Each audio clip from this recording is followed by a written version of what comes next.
നിങ്ങൾ എത്ര പേർ ശ്രദ്ധിച്ചു എന്ന് എനിക്കറിയില്ല. കഴിഞ്ഞ 2 ദിവസങ്ങളിലായിട്ട് നമ്മുടെ മലയാള മനോരമ പത്രത്തിൽ സാമാന്യം കാര്യമായിട്ട് തന്നെ ഒന്നൊരു വാർത്തയുണ്ട്.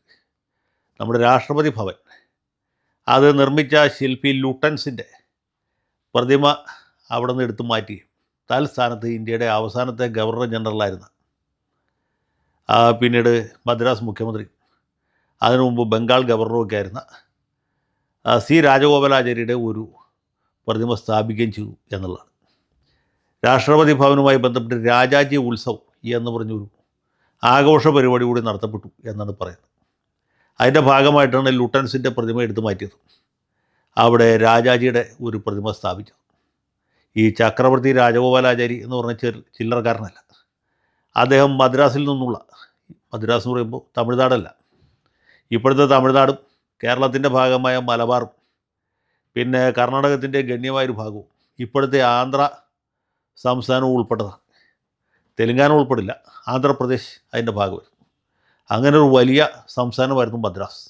സംസ്ഥാനം എന്നല്ല, പ്രവിശ്യ എന്നാണ് പറഞ്ഞത്, മദ്രാസ് പ്രോവിൻസ്. ഈ മദ്രാസിൻ്റെ മുഖ്യമന്ത്രി ആയിരുന്ന ആളാണ്. മദ്രാസിൽ നിന്നുള്ള ഏറ്റവും തലപ്പൊക്കമുള്ള കോൺഗ്രസ് നേതാവായിരുന്നു. മഹാപണ്ഡിതനായിരുന്നു, അതിബുദ്ധിമാനായിരുന്നു. അദ്ദേഹം മദ്രാസ് മുഖ്യമന്ത്രി ആയിരുന്ന കാലത്ത് നടപ്പാക്കിയ ചില പരിഷ്കാരങ്ങളൊക്കെ വിവാദ വിഷയമായി. അതിനെ തുടർന്ന് അദ്ദേഹത്തിനെതിരെ ജനവികാരമുണ്ടായി. ആ സമയത്താണ് ആന്ധ്ര സംസ്ഥാന രൂപീകരണത്തിന് വേണ്ടിയുള്ള വലിയ പ്രക്ഷോഭം ഉണ്ടാകുന്നത്. തെലുങ്ക് സംസാരിക്കുന്ന ആളുകൾ മദ്രാസിൽ നിന്ന് വിട്ടുപോകാൻ ആഗ്രഹിച്ചു. അങ്ങനെ ആന്ധ്ര സംസ്ഥാനം രൂപീകരിച്ചപ്പോൾ ആ കൂട്ടത്തിൽ ഇദ്ദേഹത്തെയും പറഞ്ഞു വിട്ടു. അതിനുശേഷമാണ് പുള്ളി സ്വതന്ത്ര പാർട്ടി എന്ന് പറഞ്ഞൊരു പാർട്ടി രൂപീകരിച്ചു. ഈ സ്വതന്ത്ര പാർട്ടി എന്ന് പറയുന്നത് ഇപ്പോൾ എത്ര പേർക്ക് അറിയാമെന്ന് എനിക്കറിയില്ല. അമേരിക്കൻ മാതൃകയിലുള്ള മുതലാളിത്തം നമ്മുടെ നാട്ടിൽ നടപ്പാക്കണമെന്നും free speech and free trade എന്നുള്ളതായിരുന്നു അവരുടെ മുദ്രാവാക്യം.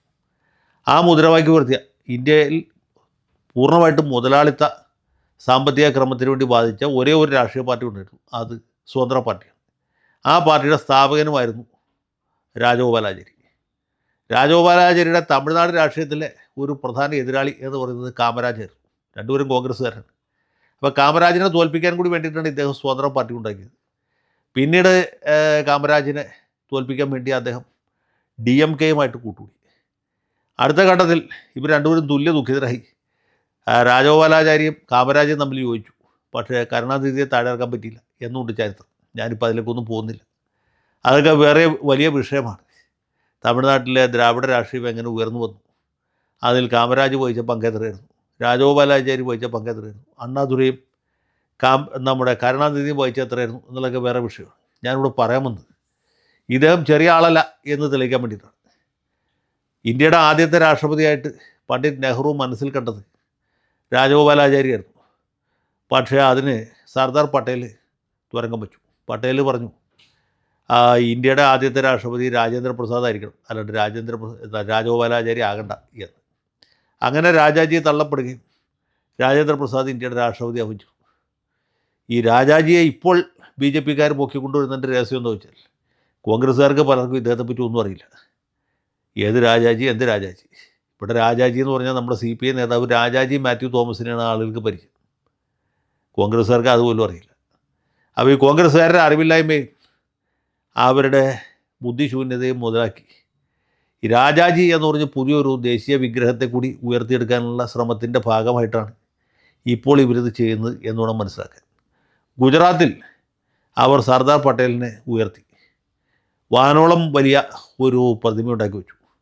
ബംഗാളിൽ അവർ സുഭാഷ് ചന്ദ്രബോസിനെ ഉയർത്തിക്കൊണ്ടുവരാൻ, അദ്ദേഹം ഉയർന്ന ആൾ തന്നെയാണ്, അദ്ദേഹത്തിൻ്റെ സ്മരണ ഒന്നുകൂടി ആളിക്കത്തിച്ച് അവിടെ ഒരു വികാരം ഉണ്ടാക്കാൻ ശ്രമിച്ചു.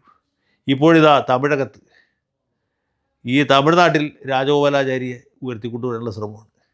അവരങ്ങനെയാണ് ഓരോ സ്ഥലത്തും ഓരോ വിസ്മൃതരായ ദേശീയ നേതാക്കളെ കണ്ടെത്തും, എന്നിട്ട് അവരെ പാടിപ്പുകഴ്ത്തും, അവർക്ക് സ്മാരകങ്ങൾ ഉണ്ടാക്കും. ഇവർ ഇത്രയും നാളും അവഗണിച്ച കോൺഗ്രസിനോട് നിങ്ങൾ പ്രതികരിക്കണം എന്ന രീതിയിൽ കാര്യങ്ങൾ മുന്നോട്ട് നീക്കും.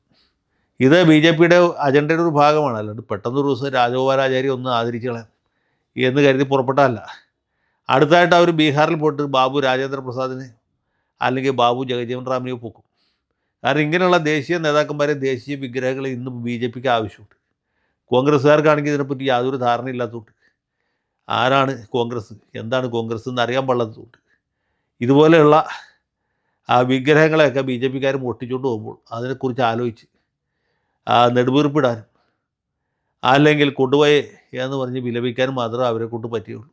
ഏതായാലും രാജാജിയുടെ ഒരു യുഗമാണ് ഇനി പിറക്കാൻ പോകുന്നത്. ഈ രാജാജി ഉത്സവം എന്ന് പറയുന്നത് വരാൻ പോകുന്ന മറ്റ് പല ഉത്സവങ്ങളുടെയും കെട്ടുകാഴ്ചകളുടെയും ഒരു തുടക്കമായിരിക്കും എന്നാണ് എൻ്റെ വിശ്വാസം.